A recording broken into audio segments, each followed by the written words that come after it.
नमस्ते दोस्तों, ये जो वीडियो है वह हम आप लोगों के लिए बनाते हैं। अगर आप लोगों को हमारी यह वीडियो अच्छी लगे तो प्लीज हमारे चैनल को सब्सक्राइब करें ताकि इस तरह की कोई भी वीडियो बनाए तो उसका नोटिफिकेशन आपके पास सबसे पहले पहुंचे।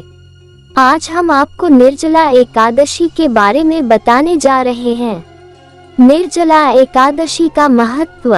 एकादशी व्रत हिंदुओं में सबसे अधिक प्रचलित व्रत माना जाता है।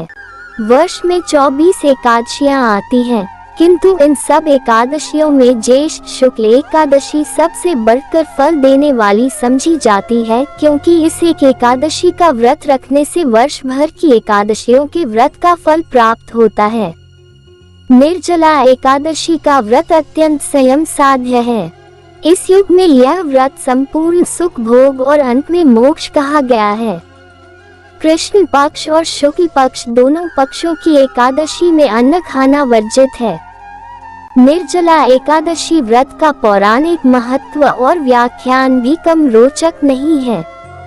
जब सर्वज्ञ वेद व्यास ने पांडवों को चारों पुरुषार्थ, धर्म, अर्थ, काम और मोक्ष देने वाले एकादशी व्रत का संकल्प कराया था, तब युधिष्ठिर ने कहा, जनार्दन, ज्येष्ठ मास के शुक्ल पक्ष में जो एकादशी पड़ती हो, कृपया उसका वर्णन कीजिए। भगवान श्री कृष्ण ने कहा, हे राजन, इसका वर्णन परम धर्मात्मा सत्यवती नंदन व्यास जी करेंगे, क्योंकि ये संपूर्ण शास्त्रों के तत्वज्ञ और वेद वेदांगों के पारंगत विद्वान हैं। तब वेद व्यास जी कहने लगे, कृष्ण पक्ष और शुक्ल पक्ष दोनों पक्षों की एकादशी में अन्न खाना वर्जित है। द्वादशी के दिन स्नान करके पवित्र हो और फूलों से भगवान केशव की पूजा करे। फिर नित्य कर्म समाप्त होने के पश्चात पहले ब्राह्मणों को भोजन देकर अंत में स्वयं भोजन करे। ये सुनकर भीमसेन बोले, परम बुद्धिमान पितामह, मेरी उत्तम बात सुनिए। राजा युधिष्ठिर, माता कुंती, द्रौपदी, अर्जुन, नकुल और सहदेव ये एकादशी को कभी भोजन नहीं करते तथा मुझसे भी हमेशा यही कहते हैं कि भीमसेन एकादशी को तुम भी न खाया करो, परंतु मैं उन लोगों से यही कहता हूँ कि मुझसे भूख नहीं सही जाएगी।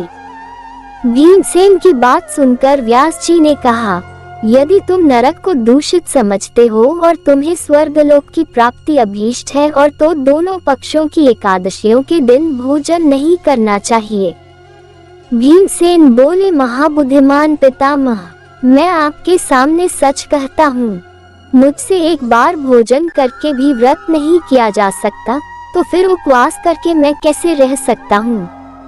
मेरे उदर में वृक्क नामक अग्नि सदा प्रज्वलित रहती है, अतः जब मैं बहुत अधिक खाता हूँ तभी यह शांत होती है।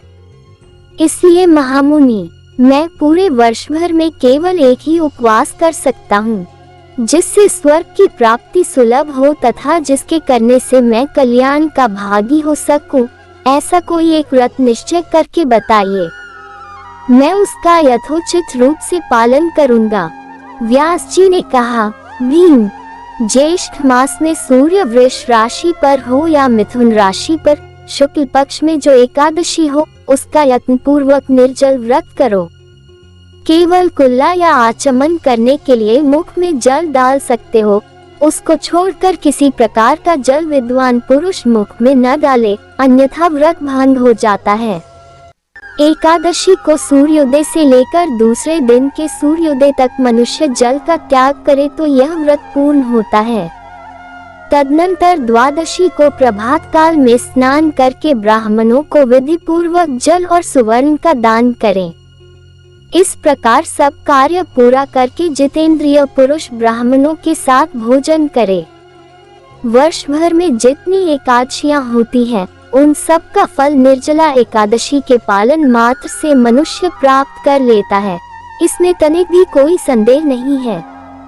शंख, चक्र और गदा धारण करने वाले भगवान केशव ने मुझसे कहा था कि यदि मानव सबको छोड़कर एकमात्र मेरी शरण में आ जाए और एकादशी को निराहार रहे तो वह सब पापों से छूट जाता है।